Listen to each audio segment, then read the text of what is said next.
दोस्तों, क्या आपने भी फील किया है कि हम पैसा कमाते तो हैं लेकिन महीने के अंत तक हमारी सैलरी कहाँ चली जाती है पता ही नहीं चलता। या फिर कई बार ऐसा भी होता है कि अचानक से हमें पैसों की ज़रूरत पड़ जाती है लेकिन उस टाइम हमारा बैंक बैलेंस ज़ीरो होता है। यहाँ तक कि कुछ लोगों को तो अपना बाकी का खर्चा अपने क्रेडिट कार्ड से चलाना पड़ता है। तो आज के वीडियो में हम कुछ ऐसी ही चीज़ों के बारे में बात करेंगे जो एज अ सैलरी क्लास हमें अवॉइड करनी चाहिए ताकि हमारी फाइनेंशियल जर्नी की गाड़ी बिना किसी इंटरप्शन के स्मूथली चलती रहे। सैलरीड क्लास की सबसे बड़ी गलती तो ये है कि वो पैसा तो कमाने लगता है लेकिन उन्हें उनके फाइनेंशियल गोल्स क्लियर ही नहीं होते। तो सबसे पहले तो आपको अपने फाइनेंशियल गोल क्लियर करने होंगे। देखो, हम सब लोग पैसों के लिए काम करते हैं लेकिन क्या उन पैसों का ऑप्टिमम यूज़ आप कर पा रहे हो? क्योंकि अगर आप ऐसा कर पाते तो शायद आप ये वीडियो नहीं देखते। ऑप्टिमम यूजेज का मतलब है आपके एक्सपेंसेस आपकी इनकम के अकॉर्डिंग होने चाहिए। ये नहीं कि शो ऑफ करने के लिए आपने न्यू आईफोन तो ले लिया और आगे के 6 महीने या साल भर आप अपनी बेसिक नीड भी पूरी नहीं कर पा रहे हो।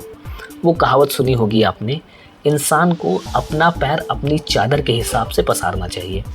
अब एक बार आपने ये क्लियर कर लिया तो अगला काम आपको ये करना है कि जो भी पैसा आप फिजूल खर्च करके बचा रहे हैं उसको इन्वेस्ट करना है। अब इन्वेस्टमेंट कहाँ करना है तो उसके लिए मैंने पहले ही बहुत से वीडियो बना रखे हैं, तो आप चाहो तो उसको देख सकते हो या फिर आप रैंडमली भी यूट्यूब पर जाकर सर्च कर सकते हो, आपको बहुत से वीडियो मिल जाएंगे। तो अब मान लेते हैं कि आपने इन्वेस्टमेंट शुरू कर दिया, तो आप उस इन्वेस्टमेंट के पैसे से अपना कौन सा फाइनेंशियल गोल अचीव करना चाहते हैं आपको ये तय करना होगा। आपका गोल एक प्रैक्टिकल चीज़ होनी चाहिए। आपके पास एक स्पेसिफिक, मेजरेबल, अचीवेबल, रिलेवेंट और टाइम बाउंड ऑब्जेक्टिव होना चाहिए जो आप अपनी फाइनेंशियल प्लानिंग और इन्वेस्टमेंट के ज़रिए हासिल करना चाहते हैं। बिना क्लियर फाइनेंशियल गोल्स के इन्वेस्टिंग करना एक कॉमन मिस्टेक है। गोल सेट करने से आप अपने इन्वेस्टमेंट को अलाइन कर सकते हैं और बेटर डिसीजन ले सकते हैं। फॉर एग्जांपल, अगर आपका फाइनेंशियल गोल ये है कि आप अगले 5 सालों में अपना खुद का घर खरीदना चाहते हैं तो आपको मालूम होगा कि कितनी रकम आपको बचानी है, किस तरीके से इन्वेस्ट करना है और क्या स्टेप्स लेने हैं ताकि आप अपना गोल अचीव कर सकें। क्लियर होने का मतलब ये है कि आपको ये सब डिटेल्स अच्छी तरीके से पता होनी चाहिए और आप उस गोल पर लगातार ध्यान दे सकें। दूसरी गलती जो कि सैलरीड क्लास अक्सर करता है वो ये है कि वो इमरजेंसी फंड नहीं बनाता। इसका मतलब है कि अपनी फाइनेंशियल प्लानिंग में इमरजेंसी फंड को नज़रअंदाज कर देना या उसके लिए पैसे बचाने पर ध्यान ना देना। इमरजेंसी फंड एक ऐसी रकम होती है जो अनएक्सपेक्टेड सिचुएशंस जैसे कि जॉब लॉस, मेडिकल इमरजेंसी या किसी भी अचानक से आए हुए खर्चे के लिए रखी जाती है। अगर आप इमरजेंसी फंड को इग्नोर करते हैं तो किसी भी अचानक से होने वाली प्रॉब्लम्स में आपको फाइनेंशियल प्रॉब्लम्स का सामना करना पड़ सकता है। इस फंड के बिना आपको ऐसी सिचुएशंस में उधार लेना पड़ सकता है या अपने इन्वेस्टमेंट को नुकसान उठाकर निकालना पड़ सकता है। इसीलिए फाइनेंशियल स्टेबिलिटी के लिए इमरजेंसी फंड का होना बहुत ज़रूरी है। आपको कम से कम 6 महीने का लिविंग एक्सपेंसेस का इमरजेंसी फंड मेंटेन करना चाहिए, ये बहुत ज़रूरी है। सैलरीड क्लास अगली जो सबसे बड़ी मिस्टेक करता है वो ये है कि उसके पास नॉर्मली एक बजट नहीं होता, यानी कि उनके पास अपने इनकम और एक्सपेंसेस का कोई भी ऑर्गेनाइज ब्लूप्रिंट नहीं होता। बजटिंग एक ऐसा प्रोसेस है जिसमें आप अपनी इनकम और एक्सपेंसेस को ट्रैक करते हैं ताकि आप अपने पैसों का सही तरीके से इस्तेमाल कर सकें और अपने फाइनेंशियल गोल्स को अचीव कर सकें।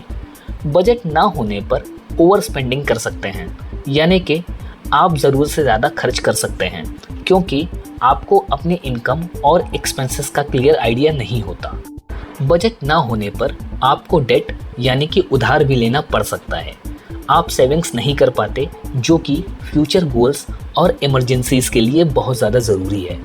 इसके अलावा आपको फाइनेंशियल स्ट्रेस या एंग्जाइटी भी हो सकती है क्योंकि आपको अपनी फाइनेंशियल सिचुएशन का क्लियर पिक्चर नहीं पता। बजट बनाने से आपको अपने खर्चों को मैनेज करना, सेविंग्स बढ़ाना और फाइनेंशियल गोल्स को अचीव करना, इन सारी ही चीज़ों में मदद मिलती है। ये आपकी फाइनेंशियल हेल्थ को सुधारने में बहुत हेल्प करता है। तो आपको एक बजट बनाना है और अपने खर्चे और इनकम दोनों का हिसाब रखना है। हमारा फोर्थ पॉइंट है इग्नोरिंग इंश्योरेंस नीड। इसका मतलब है कि अपने और अपने परिवार की सुरक्षा के लिए इंश्योरेंस का इंतज़ाम ना करना या फिर उसको नज़रअंदाज कर देना। इंश्योरेंस आपको और आपके परिवार को अनएक्सपेक्टेड फाइनेंशियल लॉसेस से बचाता है, जैसे कि medical emergencies, accidents, property damage या मौत के केस में। इंश्योरेंस नीड को इग्नोर करने के कुछ नुकसान हो सकते हैं। फाइनेंशियल रिस्क, किसी भी इमरजेंसी या एक्सीडेंट की सिचुएशन में आपको बहुत बड़ा फाइनेंशियल लॉस हो सकता है। मेडिकल एक्सपेंसेस, बिना हेल्थ इंश्योरेंस के मेडिकल ट्रीटमेंट और हॉस्पिटल बिल्स को बेयर करना मुश्किल हो जाता है। Loss of income, life insurance ना होने पर आपके डेथ की सिचुएशन में आपके परिवार की इनकम का सोर्स खत्म हो सकता है। प्रॉपर्टी लॉस, होम या कार इंश्योरेंस ना होने पर किसी भी डैमेज या थेफ्ट की सिचुएशन में आपको पूरा नुकसान खुद ही उठाना पड़ सकता है।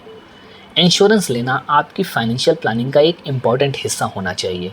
ये आपको और आपके परिवार को फाइनेंशियल सिक्योरिटी और पीस ऑफ माइंड भी प्रोवाइड करता है। हमारा नेक्स्ट पॉइंट है नॉट इन्वेस्टिंग इन योरसेल्फ। इसका मतलब है कि अपने पर्सनल और प्रोफेशनल डेवलपमेंट में टाइम, पैसे या एफर्ट्स ना लगाना। ये इन्वेस्टमेंट अलग अलग तरीक़ों से हो सकते हैं, जैसे कि एजुकेशन, स्किल डेवलपमेंट, हेल्थ और ओवरऑल वेलबींग। अपने आप में इन्वेस्ट ना करने के कुछ नुकसान ये हैं। करियर ग्रोथ, अगर आप अपने स्किल्स और नॉलेज को अपडेट नहीं करते हैं तो करियर में आगे बढ़ने के मौके कम हो सकते हैं। फाइनेंशियल स्टेबिलिटी, स्किल इन्हेंसमेंट और एजुकेशन आपकी अर्निंग पोटेंशियल को बढ़ाते हैं। अगर आप इन चीज़ों में इन्वेस्ट नहीं करते तो आप फाइनेंशियल ग्रोथ के मौक़ों को मिस कर सकते हैं। पर्सनल फुलफिलमेंट, सेल्फ इम्प्रूवमेंट और न्यू हॉबीज़ परस्यू करने से आपको पर्सनल सेटिस्फैक्शन और हैप्पीनेस मिलती है। इन चीज़ों को नज़रअंदाज करने से आप अपने पोटेंशियल को पूरा नहीं कर पाएंगे। हेल्थ एंड वेलबींग, अपनी हेल्थ और वेलबींग में इन्वेस्ट ना करना, जैसे कि एक्सरसाइज, प्रॉपर डाइट और मेंटल हेल्थ केयर, आपके ओवरऑल हेल्थ को नुकसान पहुंचा सकता है। खुद में इन्वेस्ट करना अपने आप को ग्रो करने का एक तरीका है। ये आपकी प्रोफेशनल और पर्सनल लाइफ में पॉजिटिविटी और सक्सेस दोनों को ही बढ़ाता है। हमारा नेक्स्ट पॉइंट है नॉट डाइवर्सिफाइंग इन्वेस्टमेंट्स। इसका मतलब है कि अपने पैसों को सिर्फ एक या कुछ ही इन्वेस्टमेंट ऑप्शंस में लगा देना, बिना अलग अलग एसेट क्लासेस या सेक्टर्स में पैसा इन्वेस्ट किए। डाइवर्सिफिकेशन एक स्ट्रैटेजी है जिसमें आप अपने इन्वेस्टमेंट को डिफरेंट एसेट्स जैसे कि stocks, bonds, real estate, mutual funds और अदर फाइनेंशियल इंस्ट्रूमेंट्स में डिस्ट्रीब्यूट करते हैं। अगर आप अपने इन्वेस्टमेंट को डाइवर्सिफाई नहीं करते हैं तो उसके कुछ नुकसान भी हैं, जैसे कि हायर रिस्क।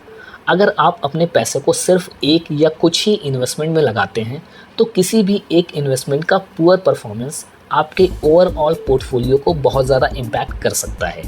अगर वो इन्वेस्टमेंट अच्छा परफॉर्म नहीं करता तो आपको सिग्निफिकेंट लॉस हो सकते हैं। लैक ऑफ अपॉर्चुनिटी, डाइवर्सिफिकेशन से आपको डिफरेंट मार्केट अपॉर्चुनिटीज़ और ग्रोथ पोटेंशियल मिलता है। सिर्फ एक या कुछ इन्वेस्टमेंट में फोकस करने से आप ये अपॉर्चुनिटीज़ मिस कर सकते हैं। Market volatility, different asset classes और सेक्टर्स अलग अलग तरीक़ों से मार्केट कंडीशंस को रिएक्ट करते हैं। डाइवर्सिफिकेशन से आप मार्केट वोलेटिलिटी को कम कर सकते हैं।